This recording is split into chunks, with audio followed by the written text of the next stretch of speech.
card that you've inserted, hold the button down so that it actually reads this first stage bootloader off of the micro SD instead of that first stage bootloader off of the MMC.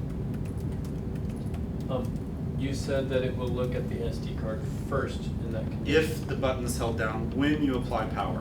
And then, but if the SD card had no instructions on it, would it still go to the next step and come back? It removes the eMMC actually from the boot order. So there is a in any given sysboot pin configuration, there's 4 different boot modes. I think I have them documented in the schematic. Is that the case?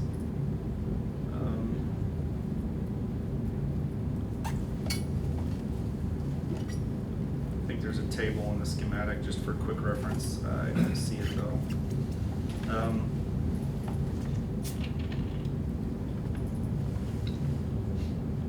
Where are my sysboot? Oh, there's my sysboot pins.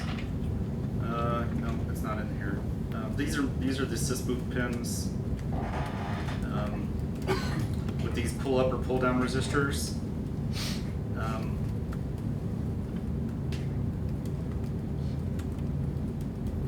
And this is the SD boot button. You have no useful documentation here in the schematic. Sorry. So if you press the button down, it won't boot from the onboard flash. Period. So it will take it out of the list of boot devices. If the eMMC was wiped out, it would still try the SD card. The ROM would still try the SD card. So if there's no button pressed, the SD card is still one of the devices in the boot list. USB and serial are the other ones. So it would try to boot off of a USB device or a serial device. Question for Danielle. I think you had an occasion where it seemed that the Beagle still booted from the eMMC even though the button was pressed? I haven't in a long time, but yeah, I think I've had some experience like that. So, is there a way for that to happen based on any other condition? It wouldn't boot off the SD card even though the button was pressed. No, there's no way. Or if the SD card didn't have instructions? If the SD card did not have instructions in order if it didn't have a valid boot image on the SD card, then it would not boot. Okay, so if it booted off SD yesterday and it won't do it today, then we should document well what we just did and open up an issue to figure it out.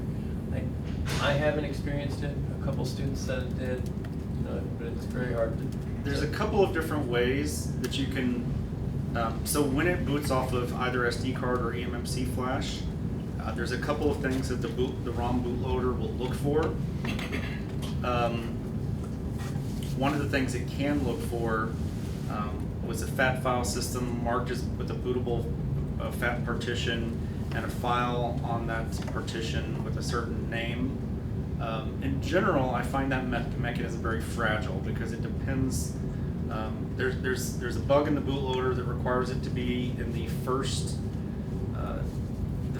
file allocation table directory. So if you write the file too late, it won't find it. I think the fragmentation handles fine. Anyway, there's all these cases where you could, if you don't follow the exact steps, you might break it. The other way it boots is if it just finds this configuration header for a boot image, so a properly formatted boot image, written to certain offsets in the SD card. So the way that we do that is so an SD card physically is just this collection of blocks with incrementing IDs, right? So block 0, block 1, block 2, and they're all of a certain size. So you go to a certain offset and you just read the values. So disk images will typically have what's called a partition table. So in the very first block of the device, typically you'll follow the Microsoft's definition of a partition table. Anyway, it just has a number that says, okay, a file system, be it FAT or ext. Anybody know what a file system is? Yeah. Who does not know what a file system is? I think I know, but just in general, just like Yeah, so a file system is, so I go from the series of just blocks of data into the concept of, here's a file, right? So I give it, it has a name, Start and a stop. and it has a length, a start and a stop. And those may or may not be consecutive, right? You may write to one block after another block after another block after another block, but it could also be written in, well, I only had this much free space, so I put this much here, and I have to put this much over here, and I have to put this much over here.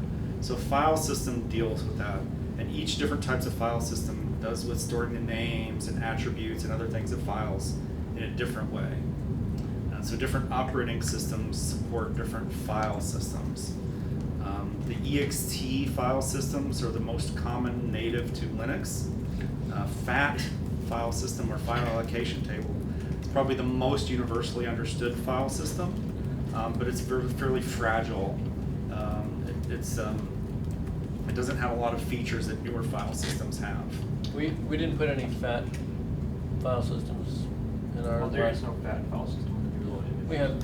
We have not done. We used to put FAT partitions on, but we've eliminated putting any FAT partitions on.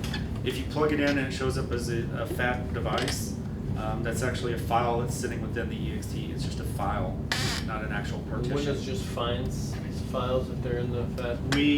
So I'll talk about the gadgets, USB gadget stuff. But when we look, like when you plug it in, it looks like so I see this Beaglebone. USB drive.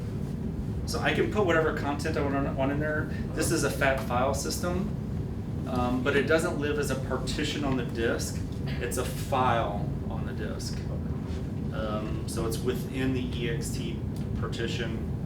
The two most common file systems to use on Beagles are ext. I don't know if it's ext3 or ext4, but it's one of the it's ext4. So ext4 or BTR FS, BTRFS. I guess some people say ButterFS, but it's a kind of a newer one that's meant to be more hardened for power cycling losses. Both of them are somewhat hardened with this thing called journaling for power system losses. I've never experienced any file loss by pulling power. There is a power button that if you press the power button, it is the topmost button close to, if you say this USB connectors are on the top, the topmost button is a power button. That will will send a system event that will tell the software to shut down. So it will actually flush, if you've, Linux tries to cache writes. So basically I say write to the disk, it doesn't happen right away. It writes into RAM, and then when it's got a bunch of stuff to write to disk, it'll go and dump it out to disk. So just because you wrote it doesn't mean it's written. That's just a general Linux thing, a general operating system thing. You have to tell it to flush if you want it to actually write. If you try to read it back, of course the caches will cache it and you'll get the data. But if you power it off, it might not have written. So hitting that power button causes the caches to flush right to the disk and shut down gracefully. Personally, I yank the power all the time. I never worry about it. Okay. Personally. A lot of people think that that just think that's crazy. Well, it seems from everyone's experience it's low risk for the board. The only time I strongly instruct not to do that is when we have multiple hardware devices running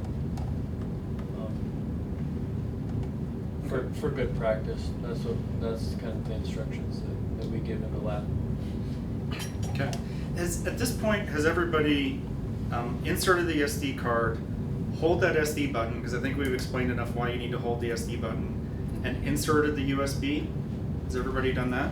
Tell me if you have. Tell me you have done it. I did not. I see 5 hands. I did not. Should I redo it, or should we just see what it gives us? We'll see what it did, but I just want to make sure first that everybody started it, the process. You don't need to connect the battery. I'm just asking you to connect the USB for now. See if it didn't move correctly. Yeah. Should we see green light user LED flashing? Did you pause that? First, I want to make sure. Let's get everybody up to the point. I've held the SD button with the SD card inserted and applied power. I haven't seen 5 hands yet. I know that you guys are no, but. So before you plugged in the USB, you held the button? Yeah, I did. Oh, that button's probably really hard to reach. You able to get to it? Yeah, I think so, yeah. Okay. Yeah. So what's the hang up down here? I think it's fine now. Okay. So what should happen? So what should happen at this point is because we've downloaded a flasher image. If it boots properly, what should happen is on the board you have these 6 user programmable LEDs to the left side of the buttons. So you can orient that as the top. So there are 4 blue, 1 green, and 1 red. They should blink in a fairly erratic pattern for up to about 30 seconds, 40 seconds. And then you should then fall into a fairly regular, what we call Cylon or Larson scanner pattern, where it'll just go essentially just up and down, 1 LED on at a time, and it'll cycle throwing them up and down. If it completes successfully, it will.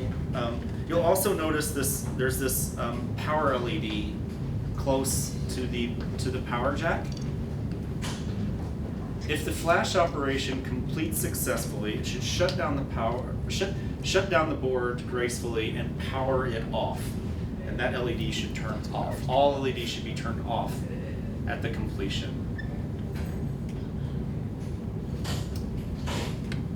All right, so if you either have all LEDs off or you have the scanner going back and forth, we're in good shape. Except for the one LED, which is indicating that you have power, right?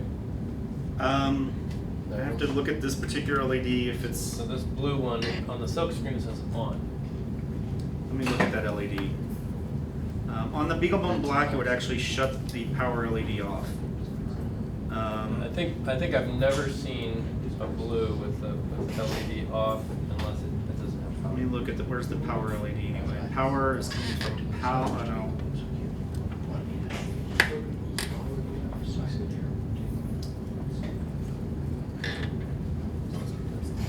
That is coming from the VDD aux. That should turn off. The power LED should in fact turn off. Oh, okay. Mine didn't. Yours did not, but the other one stopped. Yes. Yeah, that power LED is not based on the power input. It's based on the system. So there's a power management IC on the board. That's here. That's the power LED right there. So it's coming from. It's coming from Y11. No, only Y11. Only Y11. And so Y11 is an LDO that's output from the power in. Yeah, I'd have to. I mean, I could double check that in which one's on the black, but that power rail should be turned off by a graceful system shutdown. Okay. On shutdown. I thought you meant after we boot and it writes. No. So so a shutdown. So a shutdown should occur at the end of the flash write. Oh. Yeah. So at the end of the full flash operation, it should gracefully shut it down and to be leaving it in an off state. So if you plug it in, you walk away, and you come back to it, and all the LEDs are off. What you don't want to do at that point is pull the cord and plug it back in. started the same thing again. because then you start the flash cycle again. So you come in and all the LEDs are off. Step number one, eject the SD card. Okay, so that's the gotcha here. I want to make sure you understand, because if what you have is a flasher image of that SD card, before you power it up again, remove the SD card so that you don't get to the point where you're trying to flash again, because then you have to wait for the flashing to occur. How long should that take on average? 20 minutes 20 minutes? up to, yeah, Oh, okay. depending on What's how on big it? your image is. It depends very much on what, because it's doing file by file copies using a tool called